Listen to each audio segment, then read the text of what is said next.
What's going on, my fellow Jedi and Padawans? Welcome back to another Jedi gaming video. Thank you guys so much for coming back to the channel, and if you guys are new, welcome. The channel has been absolutely popping off since Witch Queen started, and it's all thanks to you guys. I truly appreciate it and love helping out my fellow guardians with anything in the game, PvP, PvE side, all the guides, just builds like that. So thank you guys so much for giving me that opportunity.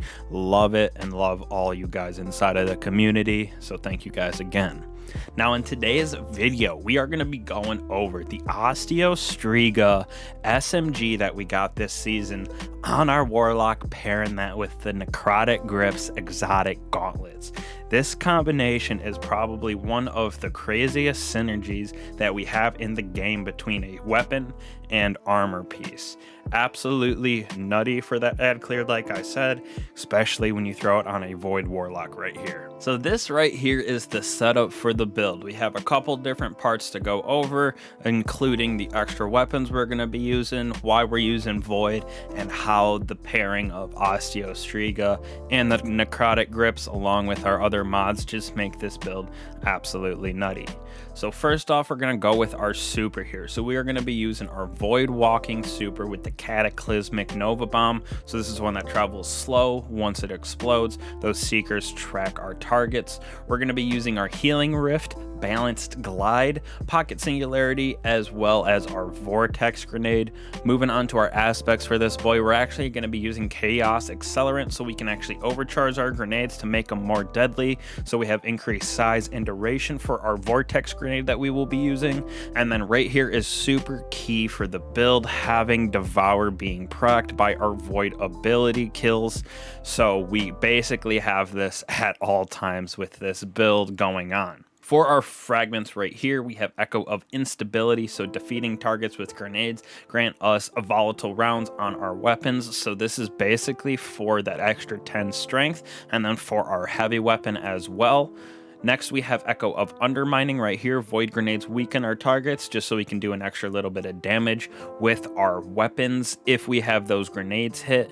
And then next, another lingering effect. So those grenades that we have, our Vortex, are going to last even longer. So grenades come into pretty big play for that duration at least. So the reason that I have this build built out the way that it is, so we can have 103 strength and 103 recovery, so we're able to throw our rift down a bunch and then also get our melee back every 35 seconds, which is super nice to have. We are getting our grenade back a little slower, but that is okay. Based on a couple other mods that we have, we should be able to get it back decently fast.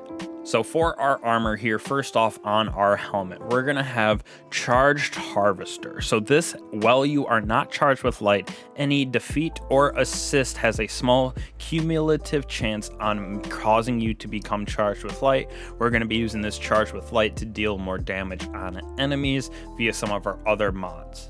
On our arms right here, we're gonna have momentum transfer, so causing damage with those grenades reduce melee cooldown. So every time we do damage with those grenades, and they will be lasting quite a long time, with the combination of our fragment and aspect, we will be getting our melee back even faster. Moving on down here to our chest piece, we're going to have Concussive Dampener just to reduce that incoming area of effect damage, along with Charged Up, which allows an additional stack of Charge with Light. So as we're getting those defeats right here with the Charge Harvester, we should be able to hold up to 2 stacks of light based on this mod right here, Charged Up.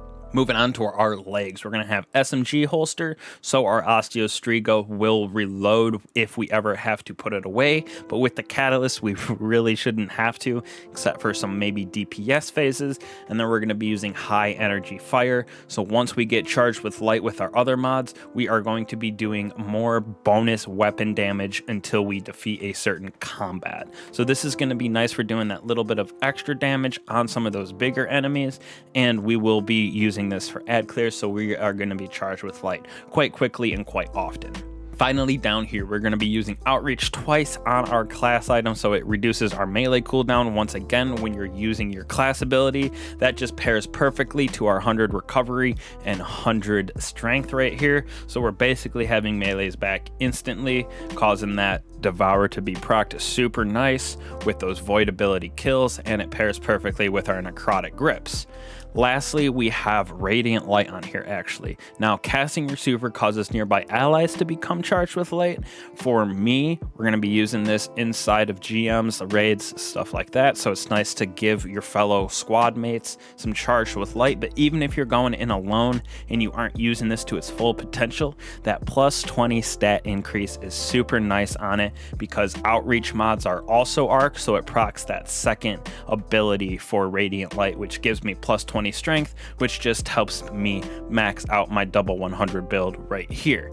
Now, if I had some different armor, I'm sure I could do it without having to use that Radiant Light and could throw on something else, but for me that worked best, and it is nice little extra tidbit for people who can't really get up that certain strength build or something like that, or if you're using powerful friends, that gives you 20 mobility, so it's a nice little extra oomph on some stats if you can't cut it in your armor stats. Now moving on to our weapons, really doesn't matter for a heavy. Right here we got my favorite commemoration that I have with Reconstruction Under Pressure with that 75 mag. Basically Reconstruction loads so many bullets into the magazine, it's pretty crazy. And then having that ability with our fragment right here, when those void grenade defeats cause volatile rounds, we will have some volatile rounds on our commemoration here.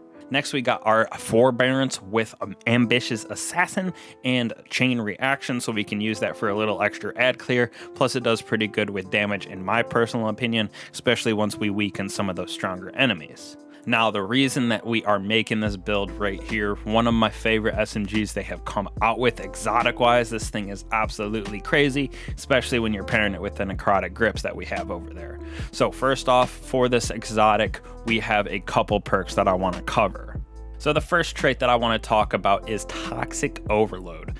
Landing a final blow or multiple precision hits triggers a burst that poisons nearby targets. This is super nice for getting that poison to spread around enemies for that ad clear aspect, just by itself without the Necrotic Grips. Next, right here, we have the Osteo Striga Catalyst, which this thing is absolutely broken. Poison final blows return ammo to the magazine. So this is super important because we can stack, as you can see, I have 28 in my magazine right now. When this is procced and we're getting those poison final blows to kind of overfill the magazine, I've had upwards of 110 bullets within my magazine at once. So it's basically like you never have to reload when you're getting those poison final blows. And then Necrotic Grips come into big play with this part of the catalyst right here. Finally, we have the intrinsic trait on it, Screaming Swarm, so it fires a stream of sentient toxic projectiles that track the target. So with the bullets on this weapon as well, they track to where we're shooting it, so it makes it even easier to aim in, hit fire this thing, and get that poison spreading around absolutely everywhere. And the reason that we're having that be so good is pairing it with our Necrotic Grips right here for its exotic perks. So the Grasp of the Devourer, so damaging combatants, envelops them in a poison that deals damage over time, and defeating a poison combatant spreads the condition to nearby targets. That is super important for this build. Now, the synergy of this is absolutely crazy. We can get Devour procced with our void abilities, whether it be our grenade or our melee. And then with having the Necrotic Grips on, we can cause that poison damage once again with our melees, which we will be getting back super fast based on our recovery, our strength, and all of our mods that we have. Absolutely crazy how fast we can get our pocket singularity back. And then on top of it all, having the addition of Osteo Striga with this makes the poison spread so much faster. Now let me show you what I'm talking about here. So when we don't have our Osteo Striga arms on and we get defeats with the Osteo Striga, it only pulses that poison once on that initial defeat. Every other enemy that gets poisoned and ends up dying because of the poison doesn't actually cause the poison to spread anymore. It just ticks them and then it basically falls off. But when we throw on the Necrotic Grips here, even the enemies that get defeated, they will spread that poison, so it adds an additional spread for the poison on deaths. Instead of just the initial defeat of the Osteo Striga, it is every single enemy that has been affected by the poison will also cause poison to spread on the defeat because of the Necrotic Grips.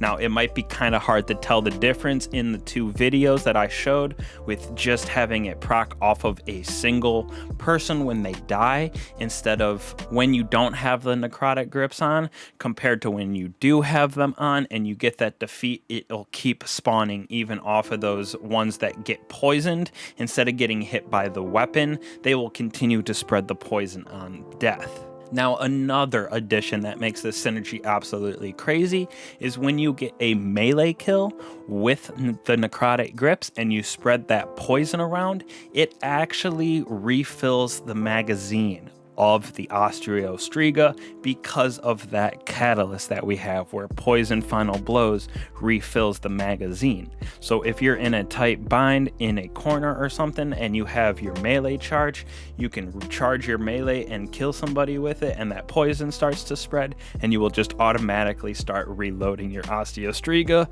like I said, up to an overflow of about 110 bullets in the magazine from its normal 28. So it is absolutely broken with the amount of bullets that you can get inside of the gun, and then that poison tick damage is actually pretty good. Plus, pairing that with the Necrotic Grips, getting it to spread not just on the initial defeat from the weapon, but on the continuous defeats from the poison spreading around continuously via those Necrotic Grips.